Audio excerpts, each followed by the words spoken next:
Hello hi guys, இன்றைக்கி வீடியோவில் என்ன பார்க்கலாம் அப்படின்னா, அதுக்கு முன்னாடி நீங்கள் எல்லோரும் எப்படி இருக்கீங்க அப்படின்னு கீழே கமெண்ட் பண்ணுங்கள். நான் நல்லா இருக்கேன். 15 வருஷமாக நான் வச்சிருந்து ஓதுன குர்ஆனை பற்றி தான் இன்றைக்கி பார்க்க போகிறேன். வாங்க வீடியோக்குள்ளே பார்க்கலாம்.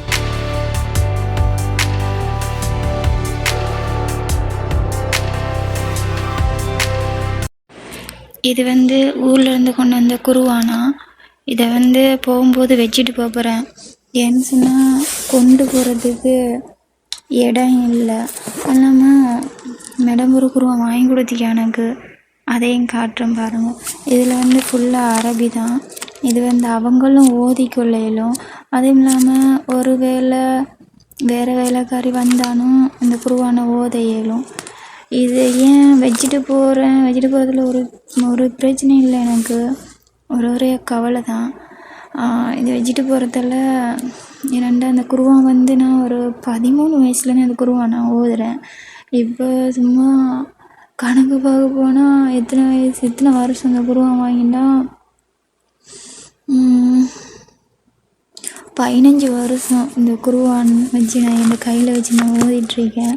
அதுலாம் நான் ஓதினதுக்கப்புறம் எங்கள் சாச்சிட மகன் இந்த குர்ஆன் ஓதிக்கா மதரசா கொண்டு போயிட்டு அவையும் 2 வருஷமாக ஓதிட்டு எனக்கே மாறி கொடுத்துட்டா அந்த குர்ஆனை. எனக்கு குர்ஆனை ரொம்ப பிடிக்கும். அப்போது இதையும் 2 குர்ஆன் இறக்கி 2ஐயும் கொண்டு போகலாம். அது ஏன்னு சொன்னால் எனக்கு 25 கிலோ தான் ஏர்ஃபோனில் எடுப்பாங்களாம். நானும் சில பாரமான சாமான் எடுத்துட்டேன். அதில் கவலையாக இறக்கி கொண்டு போகலை. ஏர்ஃபோனில் விட்டு போயிடுவோமோ, இங்கே விட்டுட்டு போனாலும் யாராச்சும் ஓதிக்குவாங்க, அப்படி இல்லாட்டி மேடம் சரி எடுத்து ஓதிக்க. அவங்க எடுக்க மாட்டாங்க, யாருக்காச்சும் கொடுத்துப்பாங்க, ஓதுவாங்கள்ல. அதுக்காண்டி மேடம் ஒரு குர்ஆன் எனக்கு வாங்கி கொடுத்தா. அதில் ஃபுல்லாக தமிழ் மீனிங் இருங்க காமிக்கிறேன்.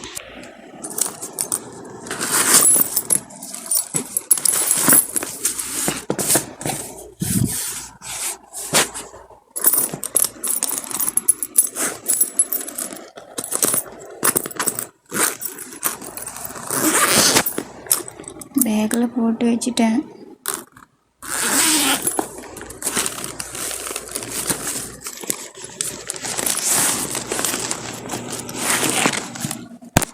இது எனக்குண்டு வந்தது ஹத்தியான்னு சொல்லி வாங்கி கொடுத்தாங்க.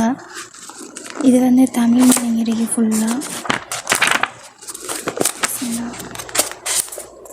ஃபுல்லாக அதில் அரபியும் தமிழ் மீனிங் இருக்கிறதால இந்த குர்ஆனை நான் வீட்டுக்கு எடுத்துகிட்டு போகிறேன். கொஞ்சம் பாரம்தான், இருந்தாலும் பரவாயில்ல, கொண்டு போயிடலாம் அப்படின்னு நினைக்கிறேன். அதுக்கப்புறம் இதை ஏன் கொண்டு போகிறேன் அப்படின்னா, இங்கே வச்சுட்டு போனால் தமிழ் தெரிஞ்சவங்க அடுத்த வேலைக்காரி வருவாங்க. தமிழ் தெரிஞ்சவங்க வருவாங்களா இன்னும் தெரியலை. வேறு வேலைக்காரி இந்தோனேஷியா ஃபிலிப்பினி அப்படி எடுத்துட்டாங்கன்னா அந்த குர்ஆன் ஓத மாட்டாங்க, வேஸ்ட் ஆயிரும். அதனால் நான் இதை எடுத்துகிட்டு போகிறேன். ஃபுல்லாக அரபி இருக்கிறத வச்சுட்டு போகலாம் அப்படின்னு பிளான் பண்ணி இங்கே வைக்கேன். மேடமுக்கு தெரியா நான் வரமாட்டேன் அப்படின்ட்டு. மட்டும் நினச்சிட்டிக்கா நான் வருவேன் அப்படின்னு சொல்லிட்டு எனக்கு அப்படின்னா ஒரு சைடி செஞ்சுட்டு என்னை அனுப்புகிறாங்க 1 மாதம் லீவில். ஸோ நான் பட்ட கஷ்டம் எனக்கு தெரியும். அதெல்லாம் நான் திரும்பவும் அந்த நரகத்துக்கு வரமாட்டேன். இதான் நரகம்னு தெரிஞ்சுட்டு திரும்ப வர இயலுமா? அதனால் வரமாட்டேன். அவங்கள நம்ப வச்சு போகிறேன், அவ்வளோதான். என் குர்ஆனை வச்சுட்டு போகிறேன். மற்ற என்னெல்லாம் வச்சுட்டு போகிறேன் அப்படின்ட்டு இன்னொரு வீடியோவில் சொல்கிறேன். பாய்.